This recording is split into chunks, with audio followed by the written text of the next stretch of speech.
Hello, in this video I'm gonna show you how to change your screen timeout to infinite on the Samsung Galaxy Tab A8 2021. So if we go to our settings and find display and screen timeout, the maximum timeout is 30 minutes. So to change that to infinite, we'll need to download the app from Google Play Store. So go to the Google Play Store and start searching for an app.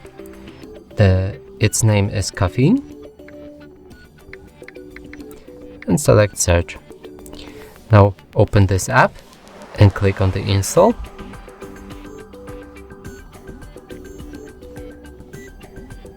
After it's done, we can open it and instantly press don't show again. Now when we go to our timeout settings, we can set it to infinite or any value shown here. And that's it for this video. Hope you like it. Please consider subscribing to our channel, leave a like and a comment below.